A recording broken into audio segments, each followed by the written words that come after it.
Hey friends! Okay, so I have some brand new art supplies that I'm trying out for the first time. Pointer gave me some watercolor paint to try and some watercolor mixed media paper. This is 9x12, 200-pound paper, acid free. So it probably has some cotton and some wood mixed in to make the paper. But I'm excited. I think this is great for card makers. And then this quill brush, and it's number 4. I would not save this container. In fact, I'm going to throw it away right now. Okay, and then I'm also not going to save this. I'm going to throw this away too. And the reason why I don't save this is because I want to keep my bristles nice. And every time I put a lid or cap on it, I break these hairs. Now, before I get this wet, I want to show you why I think this is such a good, well-made brush. It is well made because I can see the bristles all the way to the end. And I love this tip. This tip is just amazing. So far out of the bag, this is a beautiful brush with a really good tip. Now, if I were to get it wet, you gotta kind of like get it wet and then just rinse off the stuff that they put on the brush. There's a lot of, it's not like a mop brush. The bristles are a little bit more stiffer, but it feels really nice and it's synthetic. So we'll have to see how much water load it brings, but I like that it comes to a tip. So that's beautiful. I'm excited for that brush to try. And now for the watercolor paper. This is 200-pound watercolor paper. It is mixed media, so perfect for watercolor. It's also bright white. I don't know if you can tell how bright white it is, but it is really white. I wouldn't call it necessarily a natural color. They come in just a nice little thing. Now, for me, when I have watercolor like this, I usually just keep them in a pouch.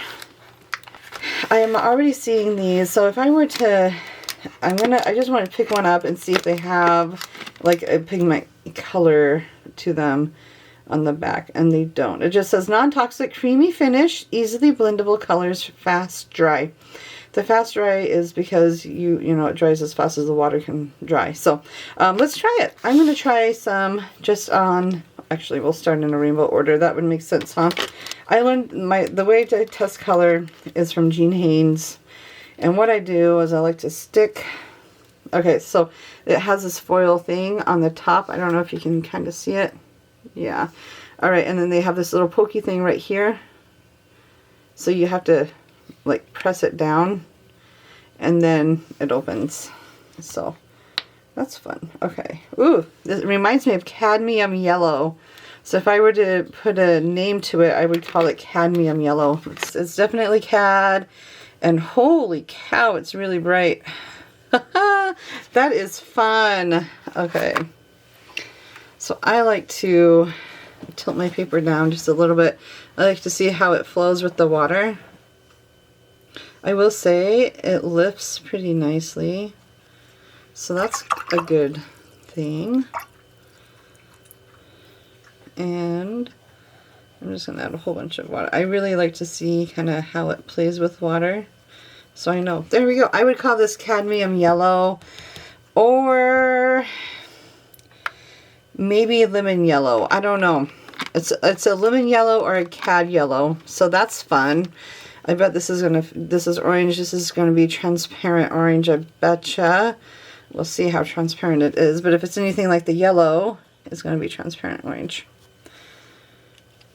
And a little bit will go a long way. But I do recommend doing this to all your new watercolors that you get. This is almost always my first step. And it's fun. And then I can doodle. So I don't ever... It is not as transparent as I thought it was going to be. But it's also not chalky. So sometimes when you get paint that you're not quite sure about, it can be chalky. This is not chalky. Alright, so as I am swatching these colors, I am just using the color that's on the paper and I'm letting the water kind of dictate where it is, and then that gives me how much value or value that I get and the concentration of the pigment to water ratio.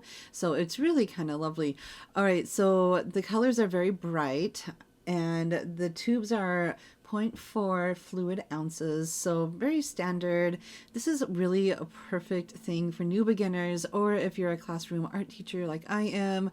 I would totally recommend this for my students. My students are middle school students, and they just like to play with color, and this is a great set for that.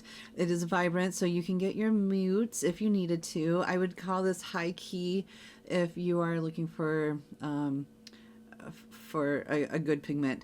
I do like that they have two essentially reds, two blues, and I would say the orange is more on the yellow side than on the red side. So it's like you have a split primary palette from this wonderful watercolor tubes from Pointer. All right, so for the price point, it's definitely worth it. It's definitely worth it if you're a beginner and you're just trying to do those brush miles. I could see most of all of my art students really enjoying these Pointer watercolors. You can find these beginner watercolors and paper and the brush over at PointerUSA.com. So Pointer USA.com, and enjoy the pigments. This is a great set for beginners.